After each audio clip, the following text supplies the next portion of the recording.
Bonjour à tous, bienvenue dans cette nouvelle Open Mindcast. Bonjour tout le monde. Donc aujourd'hui, on va vous parler de 5 mangas ou animés qu'on vous recommande parce qu'on les a lus, vus et Ouais. on les trouve fous et on vous les recommande Ouais, quoi. on considère qu'ils sont assez bien pour que vous puissiez les découvrir peut-être. Peut-être que vous les connaissez pas. Et si vous les connaissez, Bah, tant mieux. et si vous les connaissez et que vous avez jamais été dedans, bah allez-y, hein. Ouais, c'est ça. Et peut-être si vous en avez d'autres en tête que vous trouvez extrêmement bien, bah mettez-les dans les commentaires pour qu'on les regarde. Ou peut-être qu'on les connaît, on les recommandera plus tard. Évidemment, on parle pas Voilà. des plus obvious, on va On pas va parler de Naruto, One One Piece, Piece. SNK, tous les trucs qui sont en tendance Oh, actuellement. et SNK, c'est pas encore du niveau de One Ouais, Piece où c'était trop connu, tu vois. Mais quand oui, même. mais en ce moment, c'est quand même la tendance Ouais, avec la saison 4 qui est sortie il y a pas longtemps et tout ça. c'est vrai, c'est C'est vrai. pas, c'est plus hyper tendance actuellement, Ouais, c'est vrai. tout le monde connaît, tu vois. Hmm. Tu dis Attaque des Titans, tout le monde connaît. Ouais, tout le monde connaît normalement. Mais du coup, on va vous présenter 5 mangas ou animés. À commencer par. On commence.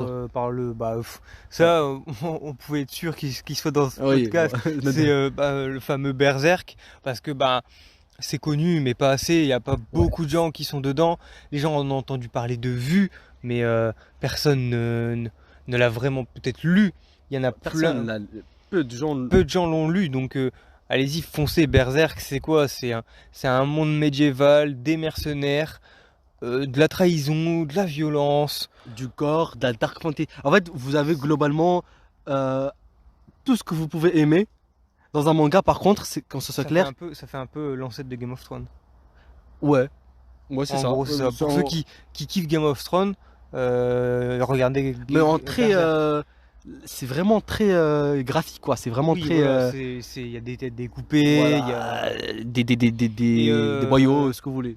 Trigger Alert, ça parle de viol, ça parle Ouais. de sexualité, il y a des images graphiques de mort, de sang, tout ça. Torture Donc, mentale, torture physique, ce que en fait, c'est pas pour rien que bah, ça reste quand même un top manga mondial quand même, ouais, hein. ouais. Mais il est pas, il y a pas de justice envers son manga parce qu'il devrait être plus haut, tu vois. Voilà. Et juste pour les dessins, les planches, et pour Ouais. rendre hommage à Miura, allez lire ça parce que les planches sont magnifiques. Ouais, c'est ça. Donc, du coup, passons hommage à Miura parce que son auteur, il est décédé Il y a un il y an, a un an, ouais. C'est ça. en Et mai 2021, du coup. ouais, c'est ça, en mai 2021. Et franchement, c'est excellent. Même en vrai de vrai, on sait très bien que la plupart des mortels, des gens, ne lisent pas les mangas, les regardent comme Ouais. tout le monde, moi Alors que inclus là, de base. Mais il là, faudrait. c'est vraiment lisable de ouf. Il y a beaucoup plus de choses dans le manga que dans l'animé, hein, c'est sûr. Même par exemple dans Death Note, pour Mm. ceux qui l'ont vu, la fin est complètement différente dans le manga que dans l'animé, hein. Sachant que là, du coup, la vraie fin, c'est fondamentalement le manga, Oui, pas voilà. l'animé. Et Parce pourtant, elle est que, complètement différente. C'est la même fin, mais ça se passe d'une façon beaucoup plus classe dans le manga que ouais, dans. parce que dans l'animé, c'est un Ouais, petit voilà, peu. c'est. Il y a des gens qui disent c'est très bien, mais je sais pas, à Non, voir. quand tu as lu le manga, tu te dis non, Ouais. ça vaut pas le coup. Ouais. Ah, Du ouais. coup, voilà pour Berserk, on espère que vous allez le voir. S'il y en a bien un et on espère que vous allez voir vraiment, C'est c'est Berserk. Berserk. Il a besoin d'aller en face de One Piece En et de dire je plus, suis là. même si son auteur est mort, ils ont repris le flambeau et il y a déjà 2 nouveaux chapitres qui sont sortis. Ouais. Donc, De quelqu'un qui foncez. connaît la suite que l'auteur lui avait dit vite fait, Ouais. voilà, parce qu'ils sont confidents, je sais pas quoi. Donc après le deuxième manga, c'était quoi? On avait Ah oui, dit- Hunter x Hunter. Bah oui. Ouais. Bah du coup, le deuxième manga qu'on va vous présenter, c'est un manga qui me tient particulièrement à cœur. C'est Ah, mon ami ennemi, j'ai une histoire particulière avec ça. C'est Hunter x Hunter, ou Hunter x Hunter, ça dépend comme vous voulez.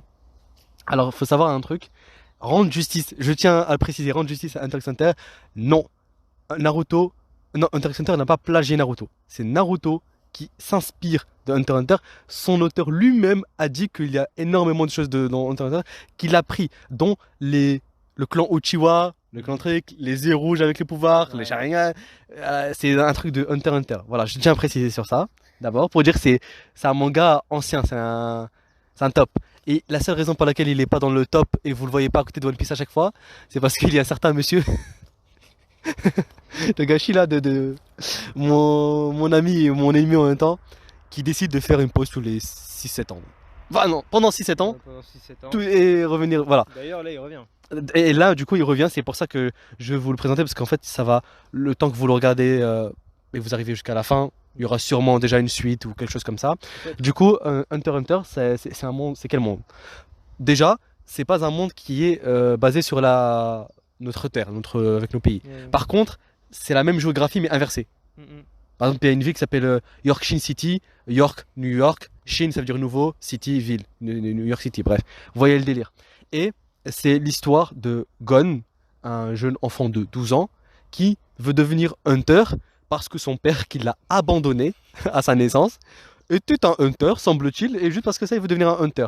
Alors, qu'est-ce que c'est un hunter? Un hunter, c'est un individu, ou une individu, voilà, qui cherche quelque chose, a un but. Alors, c'est un vrai job, il y a une licence particulière avec un examen extrêmement mortel particulier qu'il faut passer. Et un hunter, c'est pas genre, ah, les héros meilleurs amis pour la vie, tout. Non, c'est vraiment, ils sont extrêmement libres. Ils pourraient même tuer quelqu'un qui serait toujours un hunter. Ils pourraient faire n'importe quoi que c'est des hunters. Et il y a des spécialisations dans les hunters. Il y a les hunters, comment ça s'appelle? Les bodyguards, ceux qui protègent par exemple la mafia. Donc voilà, et les tueurs à gages. Il y a des hunters archéologues, des hunters juste comme ça. Ils sont hunters, ils sont forts et c'est tout. Et il y a toutes sortes de choses. Et en fait, on suit Gon qui veut passer l'examen hunter. Et en se faisant, il va rencontrer des personnes très importantes. Parce que de base, lui, c'est un solitaire, il n'a pas d'amis, il vit sur une île hyper loin, il n'y a personne, il n'y a pas de gens de son âge. Et Gon, il est très naïf. Et sa naïveté va plaire à beaucoup de gens, il va se faire beaucoup d'amis et tout ça. Et, euh, et du coup, là, on va dire que c'est l'arc de l'examen Hunter. C'est très important parce qu'en fait, il y a la suite, elle va peut-être vous changer votre avis. L'arc de l'examen Hunter, il est incroyable. C'est là où il passe l'examen Hunter, il y a des choses diverses et variées, bah, vous regarderez. Mais ce qui est le plus important, là où commence réellement la série, entre guillemets, c'est après l'examen en hauteur, où vous allez comprendre que la force, d'ailleurs, ça se voit dans Jojo. Mhm. Hunter x Hunter s'inspire de Jojo. Ouais. Donc ça, c'est un fait, et Naruto s'inspire de Hunter x Hunter. C'est Ouais. qu'en fait, chaque arc que vous allez voir de Hunter, ça pourrait même être un autre manga. Ouais. Que ça serait pas étonnant. Mais c'est toujours la même personne. Mais c'est toujours les mêmes personnages, les mêmes trucs. En fait, c'est tellement différent.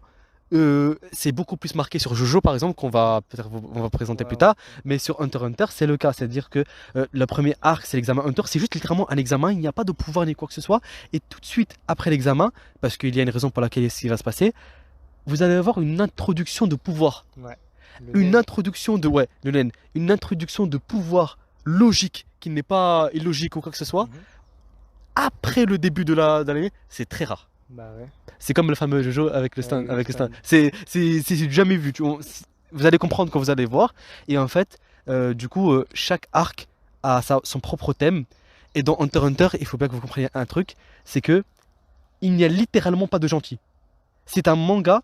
Je crois que c'est un des seuls mangas avec Jojo et peut-être quelques-uns où c'est peut-être Jojo, il y a des gentils, je sais pas. Où les gens ne sont ni méchants ni gentils. Gon n'est pas un gentil. Il n'est pas un méchant. Il est juste pur. Mhm. Vous allez voir les fameux entre guillemets méchants du délire. Antagoniste. C'est même pas des antagonistes parce qu'ils sont même pas, ils font pas partie. En fait, il n'y a pas de le protagoniste c'est Gon, c'est le truc, lui il va forcément tout gagner et c'est tout. Non, non, pas du tout. Il gagne et il perd. Et par exemple, on sait qu'il y a des personnages dans la série, par exemple comme Kuro, le fameux, Mhm. où Gon ne le dépassera jamais. On le sait qu'il ne le dépassera jamais. Est-ce que vous avez déjà vu un protagoniste où il ne dépassera jamais certaines personnes qui pourtant sont des... Parce que c'est réaliste, c'est comme ça, on peut pas toujours gagner. Et c'est ça le but du manga. La brigade fantôme qui sont des personnes, semble-t-il, méchantes, bah, est-ce qu'elles sont réellement si méchantes? Uniquement parce qu'elles tuent quelques gens par-ci par-là et qu'elles volent, sachant qu'elles ne tuent que la mafia. Mhm. Et la mafia elle-même tue des gens. Bah ouais. Et ne tue jamais d'innocents. Est-ce qu'on peut dire que Kurapika, qui fait partie du gang des gentils avec Gon et compagnie, est-ce qu'on peut dire qu'il est vraiment gentil, sachant que son job c'est le protecteur de la mafia? Et qu'il a déjà assisté et tué des gens random? Vous voyez? Ouais. On peut pas, vraiment pas dire que quelqu'un est gentil ou méchant. C'est à vous de voir. Par exemple, moi je suis un fan de la brigade, Fantôme. Ouais, elle est bien. Et comme j'ai dit, d'ailleurs vous allez voir dans l'ancien podcast, on voit qu'un manga il est vraiment excellentissime quand tu ne sais même pas réellement si le protagoniste, tu vois, il est réellement gentil Ouais, ou méchant. Comme dans Death Note, comme dans Berserk avec Griffiths, Ouais. comme avec d'autres. Voilà. Voilà, Voilà, ouais. c'est tout pour Hunter x Hunter. C'était une partie un petit peu longue, mais voilà. Voilà. Donc le troisième. Donc Ouais. ensuite, bah, on va enchaîner avec mon manga préféré, donc JoJo's Bizarre Adventure. Donc le pitch, c'est quoi? C'est la famille des Joestar contre des ennemis.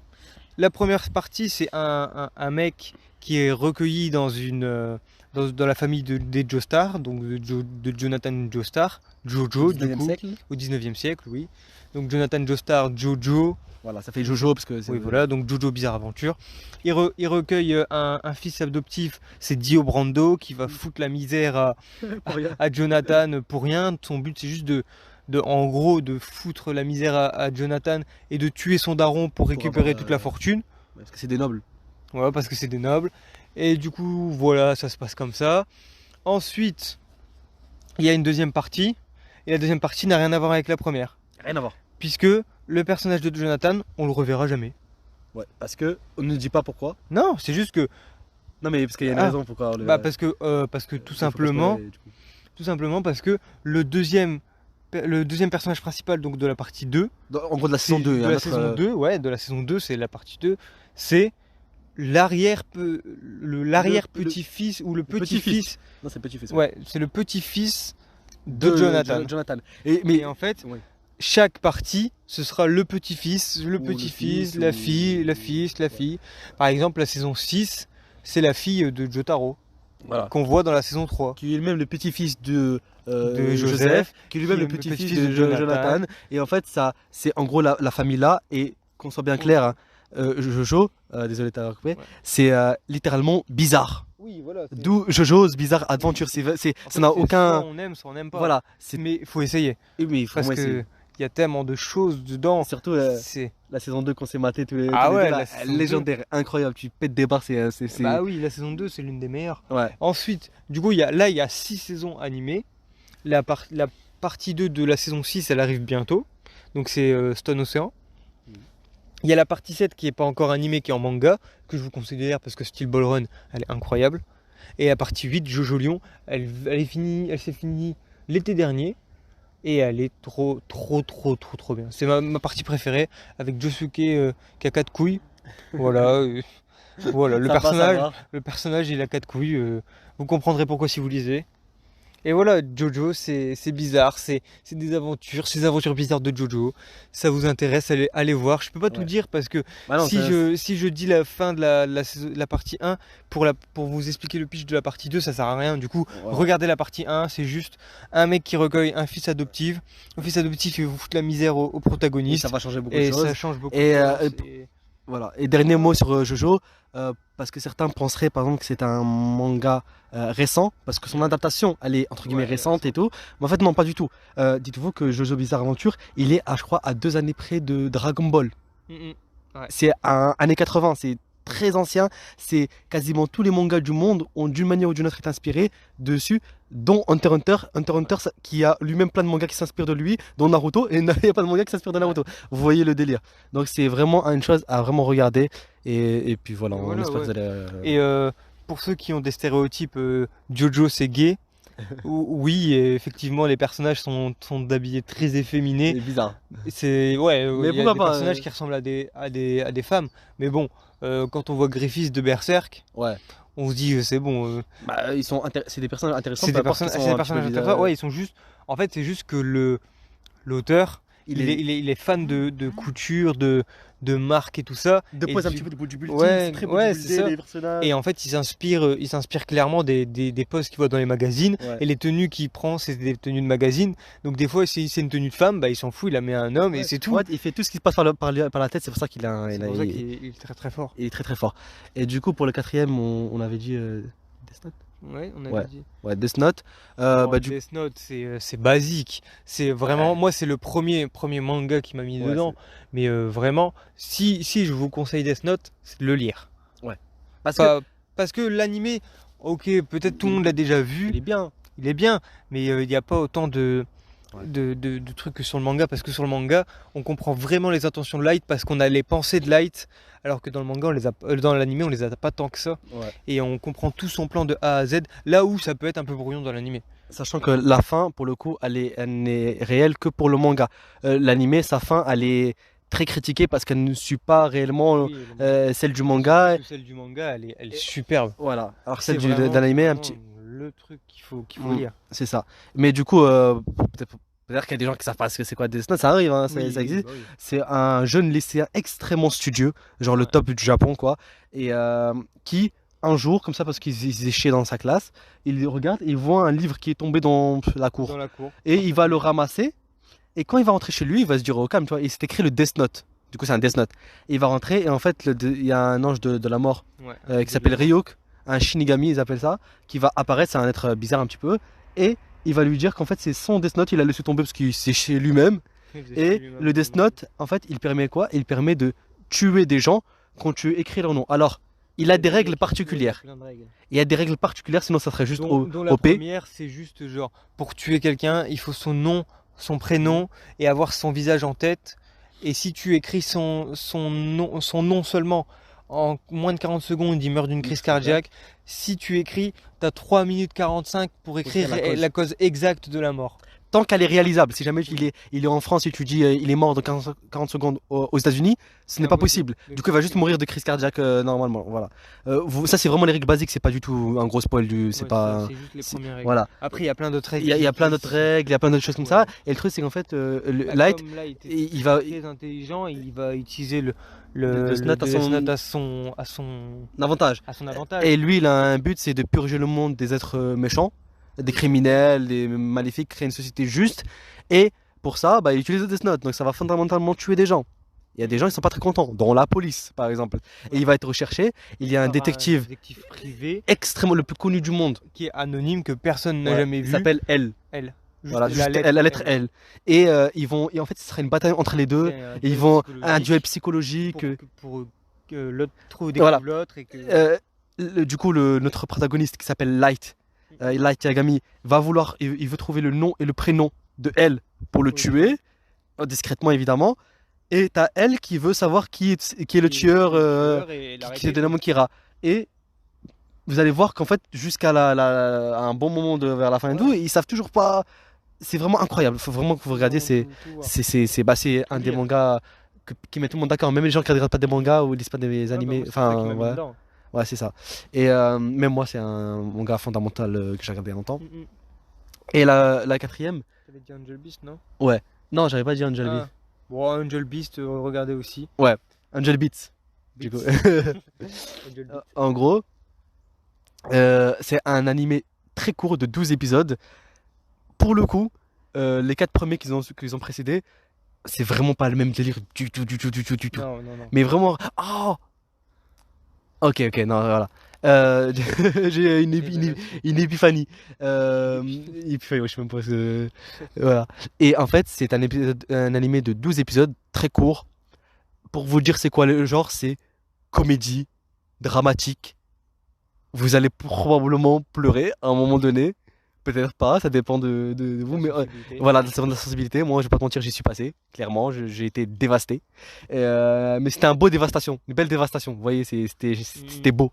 Et si jamais pour certains je veux revenir, non, j'ai la flemme de regarder en temps d'épisode, j'ai pas le temps, quoi que ce soit. C'est extrêmement court des épisodes, il n'y a aucune excuse. Et c'est très facilement regardable. Moi, je me suis fendu la poire devant cet animé. J'ai rigolé de ouf. J'ai pleuré de ouf. J'étais en colère de ouf. J'ai tout eu. Et si vous voulez des bonnes émotions, un manga vraiment, un animé vraiment bien, regardez-le. Je crois qu'il est sur Netflix, c'est ça? Ouais, il est sur Netflix.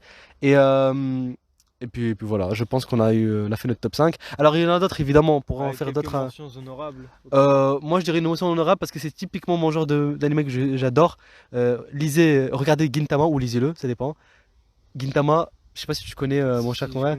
Je peux même pas le décrire tellement il est. Pour moi personnellement, c'est honteux qu'il soit pas dans le top 5 mondial. Pour dire à ce point-là. Il peut évidemment pas aller à côté de One Piece et lui parler face à face, mais il peut au moins lui parler dans un rayon de 5 mètres. Ouais. Tu vois. C'est-à-dire qu'il est vraiment très très bien. C'est la première partie, elle est vraiment déconnade, rigoler. Vous allez rigoler tout le temps, c'est un truc de ouf. Et après, ça commence à devenir de plus en plus sérieux en crescendo. Ouais. Et c'est trop stylé, c'est trop marrant, c'est trop ce que vous voulez. Regardez. Voilà, mention honorable pour moi, Gintama. Et toi, Story. Mentions honorables, Chainsaw Man. Chainsaw Man, lisez le manga, l'animé normalement devrait arriver bientôt, on espère. D'ailleurs, il y aura zéro censure dans l'animé. C'est ce qu'ils ont dit pour Très être bien. le plus fidèle au C'est assez manga. gore, ouais. Ouais, assez gore et dégueulasse. Il y a plein de, Ouais. on a plein de petites émotions. On rigole bien devant le manga et puis après on est un peu dégoûté, on est un peu énervé. Mais voilà, pas C'est ça mal. qui fait un bon manga, c'est Ouais, des c'est ça, émotions diverses t'as et des grosses émotions voilà, dedans. et c'est complexe Et un puis petit c'est peu. pas mal. Ouais, Et c'est puis vrai. après vous verrez plus les batailles des boules de neige de la même façon. Mais Sachez-le. moi, je sais pas de quoi tu parles, et je suis Bah, intrigué. bah, Ouais, du coup, bah, on va voir tout ça. Et ben merci d'avoir écouté ce podcast. On vous souhaite une bonne journée, une bonne soirée et puis on espère que vous allez aimer nos recommandations. Voilà, et à la prochaine. À la prochaine.